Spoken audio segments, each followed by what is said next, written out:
Hello students, today we will continue from page number 6. See here, page number 6. We have read previously the paragraph on hunter and the extra things. Today we will read and understand the life of group life, olden age.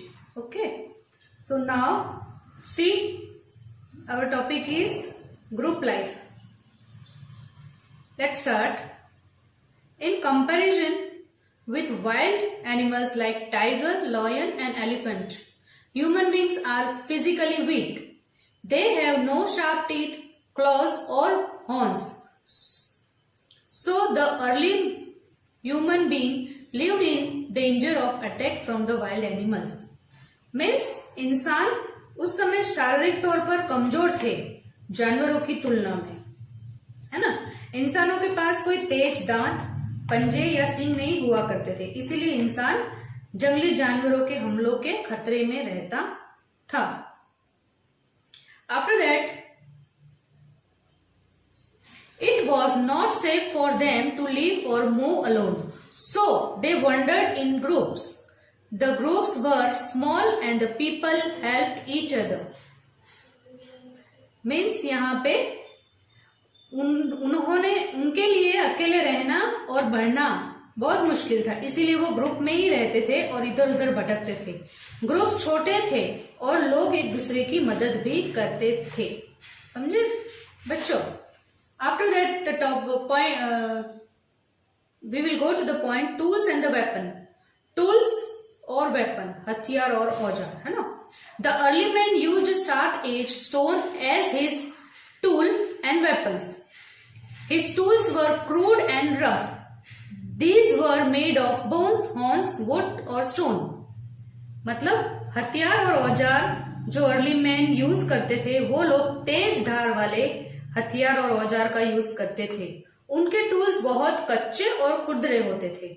ये सभी हथियार और औजार हड्डियों से, सींग से, पत्थरों से या फिर लकड़े से ही बनते थे.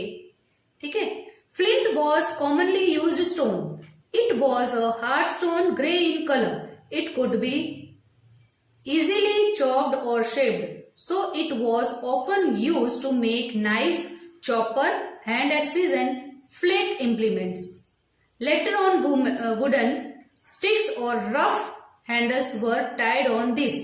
Thus their use become easier than before. मतलब फ्लिंट जो है वर्ड, वो कॉमनली यूज एक चमकीला पत्थर हुआ करता था और उसका कलर कौन सा होता था? ग्रे कलर का होता था. और वो क्योंकि वो पत्थर आसानी से काटा जा सकता था, उसको आकार भी आसानी से दिया जा सकता था. उस पत्थर से वो लोग चाकू, कुल्हाड़ी वगैरह बनाते थे. फिर बाद में लकड़ी की स्टिक्स से उन्हें बांध देते थे, जिससे काम और आसान हो जाता था. Okay. After that man use this tools and weapons to fell trees, kill animals, remove animal skin and dig the earth. In India, specimen of these tools and weapons have been found in river valley like the river Son, now in Pakistan, Narmada, Godavari and Trumbanga. समझे? मतलब कि जो लोग अक्सर ये औजार, सारे औजार, हथियार को यूज किस लिए करते थे? पेड़ काटने के लिए, जानवरों को मारने के लिए, जानवरों की चमड़ी को उतारने के लिए या फिर जमीन को खोदने के काम में लेते थे. भारत में इन उपकरणों और हथियारों के नमूने नदियां, घाटियों में आज भी पाए जाते हैं, जैसे सोन नदी अब पाकिस्तान में है, नर्मदा, गोदावरी और त्रुंबंगा. Okay. So we have completed the topic group of life, tools and weapon. Now we will go to the topic clothes and the shelter, है ना. अब हम कहाँ जाएंगे? clothes and shelter पे जाएंगे.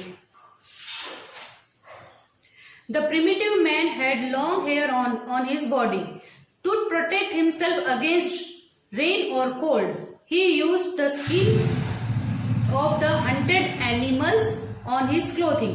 मतलब जो पुराने लोग थे उनके बॉडी पे बहुत लंबे लंबे हेयर्स होते थे, वो उनको प्रोटेक्ट करने के लिए, अपने आप को प्रोटेक्ट करने के लिए रेन और कोल्ड से वो लोग एनिमल्स की स्किन को यूज करते थे, जो कि एनिमल्स का शिकार करने के बाद में उस स्किन को निकाल के एज अ क्लॉथ वो यूज करते थे, है ना। He also use bark of the trees leaves to cover his body, है ना। ट्रीज के लीव्स को भी यूज करते थे बॉडी को कवर करने के लिए। He use the caves for his shelter against the rough weather and the wild animal. मतलब उनके रहने के लिए केव्स यानी गुफाएं, घर में रहने की तरह गुफाओं का यूज करते थे। क्यों यूज करते थे?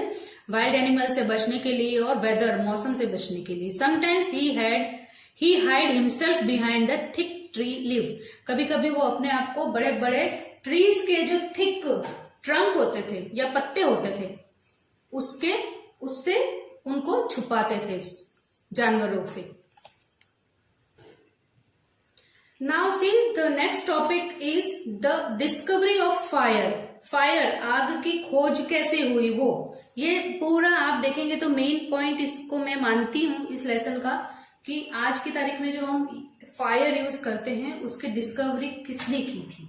पुराने जमाने में, पुराने प्रिमिटिव प्री हिस्टोरिक के टाइम पे ही इसको डिस्कवर किया गया था। Okay, so we will go to the topic the discovery of the fire.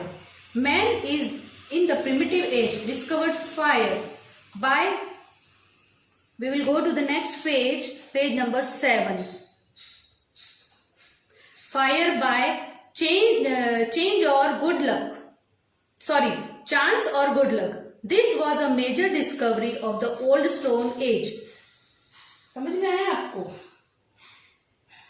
They got warmth and light from it. They could roast their food, which became tastier, easier, digestible and more nourishing. They could also scare away wild animal by burning fire at the entrance of their caves during night. As fire was an object of wonder for the primitive man, he began to worship it. Means पूरा time वो लोग उन्हें अपनी आग को discover करके, मतलब किस्मत से या लक से या बाय चांस उन्होंने इसको किया। आग की खोज ने उनकी लाइफ को चेंज किया। ये आग की डिस्कवरी बहुत मेजर डिस्कवरी थी। उस आग से उन्हें लाइट मिली, खाना भी पकाना सीखा और जंगली जानवरों भी उस आग से दूर रहते थे, जिससे उन लोगों की जान बचती थी। तो ये है लाइफ, मतलब फायर का डिस्कवर का पैराग्राफ। नेक्स्ट है art. During the free time the primitive man Drew outlines and made rough sketches of the animal he had hunted. He made these on caves wall, ceiling or even handles on the tools and colored these with the wet clay. These sketches were beautiful designs showing hunting skill. Such drawings have been found in the caves at Altamira in Spain, in France, and in some part of the Uttar Pradesh, Bihar, Tamil Nadu and Madhya Pradesh in India. Means free time के दौरान primitive man, पुराने जो थे man, वो rough sketches बनाते थे, शिकार किए हुए जानवरों की आउटलाइन ड्राइंग बनाते थे, गुफाओं की दीवारों पर, छतों पर, औजारों के हैंडल पर सुंदर से सीन बनाते थे और उन्हें गीली मिट्टी से रंग देते थे। ये बहुत सुंदर लगते थे। ये चित्र स्पेन, यूपी, बिहार, तमिलनाडु, मध्य प्रदेश और अल्टामीरा में भी पाए गए हैं। So children, we have to learn today the topic on clothes and shelter, discovery of fire, art and tools and weapon, group of words. We have discussed 5 points: group of words, tools, weapons, discovery of fire, clothes, shelter and art. So you have to read this lesson again till this paragraph, art paragraph. We will meet you in the next video. Till then, bye bye and see you soon.